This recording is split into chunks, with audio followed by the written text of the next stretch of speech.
Everyone, आज की class को शुरू करते हैं। तो आज हम लोग जानेंगे वेव इक्वेशन के बारे में। तो ये है इसका figure, wave equation.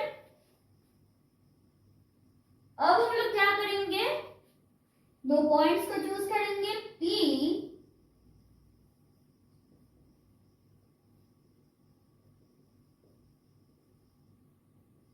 Of x, y and Q choose करेंगे x plus del x, y plus del y,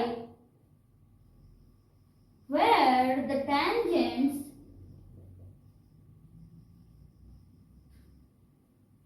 make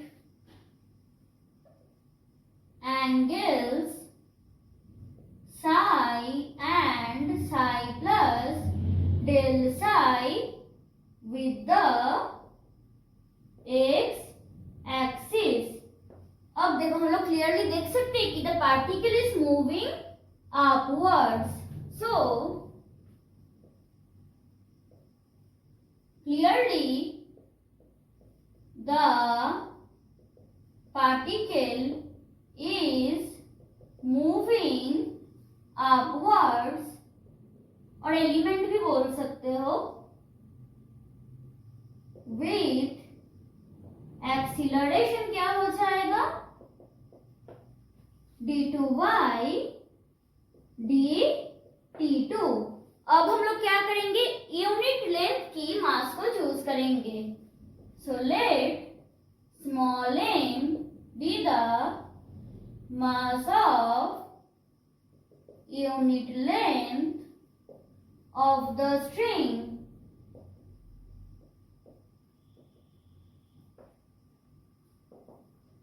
अब हम लोग देखो क्या कर सकते हैं, m डेल x d2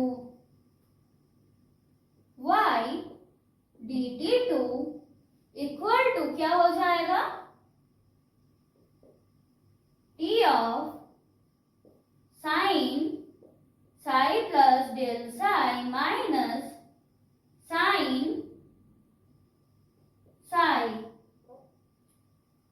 और फर्स्ट लाइन में ऐसे भी लिख सकते हो कि t sine psi of plus del psi minus t sine psi equal to क्या हो जाएगा, हम लोग t को कॉमन ले लेंगे तो हो जाएगा psi plus del psi minus sine psi equal to हम लोग लिख सकते हैं t into ten psi plus del psi minus ten psi. क्यों हम लोग टेन से रिप्रेजेंट कर सकते हैं, क्योंकि psi is very small. Equal to क्या हो जाएगा, t into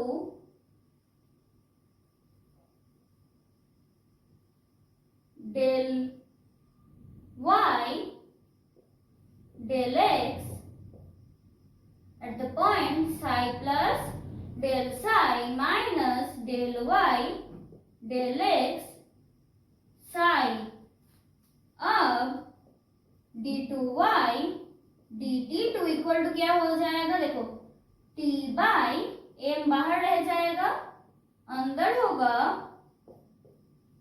psi plus del psi minus del y del x psi by क्या हो जाएगा, डेल एक्स। अब टेकिंग और taking del x tending to zero, हमारे पास क्या रहेगा, देखो ये जो लेफ्ट साइड है वो तो सेम ही रह जाएगा, del two y del t two equal to, इसको हम लोग किससे रिप्रेजेंट करेंगे, सी स्क्वायर से, और ये क्या हो जाएगा, del two y del x two. और यहां पे लिख देना where c square equal to t by m is a constant. अब हम लोग क्या करेंगे, इस इक्वेशन की सॉल्यूशन को निकालेंगे।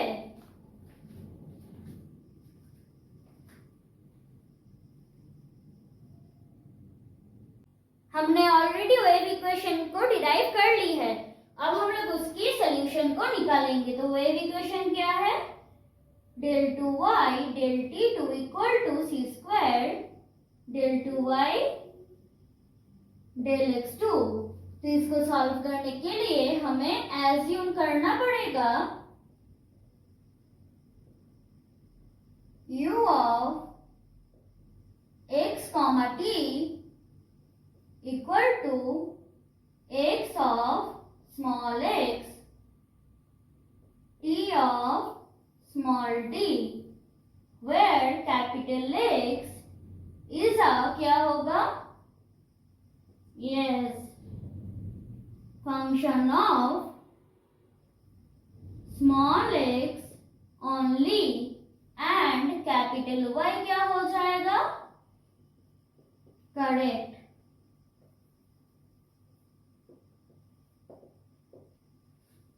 तो ये हो गया। अब हम लोग इसको इस वाले इक्वेशन में पुट कर देंगे। तो क्या मिलेगा, x t double dash equal to c square x double dash t और x double dash by x equal to t double dash by c square t equal to हम लोग चूज कर लेते हैं स्मॉल के। तो यस, ये भी सेपरेशन ऑफ वेरिएबल से ही सॉल्व होगा। तो वो वाला टॉपिक बहुत ही ज्यादा इंपॉर्टेंट है। और क्या हो जाएगा, टी डबल डैश माइनस सी स्क्वायर के टी इक्वल टू 0।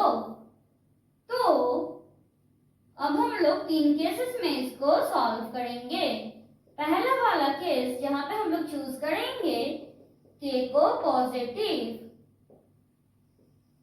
और चूज कर लेते हैं कि k इक्वल टू है p स्क्वायर जो कि है पॉजिटिव। तो पॉजिटिव नंबर तो क्या होगा, कैपिटल X इक्वल टू क्या हो जाएगा, C1 e to the power p x plus C2 e to the power minus p x और कैपिटल T इक्वल टू हो जाएगा माइनस p, यहाँ पे देखो x स्क्वायर है तो होगा C t plus C4 e to the power minus PCT। और केस 2 में हम लोग क्या चूज करेंगे कि k भी नेगेटिव माइनस p स्क्वायर से, तब x की वैल्यू क्या होगा, yes, cos px plus C2, sorry वहां पे C4 तक है तो इसको हम लोग C5 एज्यूम कर लेते हैं, C6 sin px। तो t इक्वल टू क्या हो जाएगा, C7 आ जाएगा, cos वहां पे क्या होगा CPT plus C8 sin CPT। और केस 3 में हम लोग क्या चूज करेंगे कि k भी 0, तब x इक्वल टू क्या हो जाएगा, C9 प्लस C10x, यस, और t equal to correct C11 plus C12t।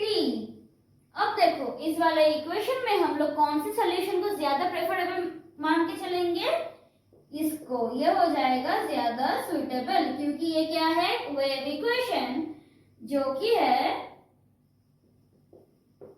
Periodic. और ये क्यों सुटेबल है, क्योंकि यहाँ पे ट्रिगोनोमेट्रिक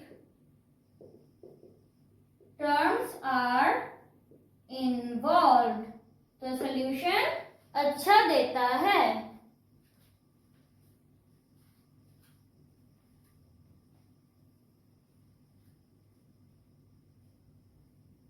तो ये सुटेबल है, तो एक्चुअली फाइनल वैल्यू क्या होगा, स्मॉल y इक्वल टू देखो x इंटू टी, तो क्या हो जाएगा C5 cos px plus C6 sin px into क्या हो जाएगा C7 cos CPT plus C8 sin CPT।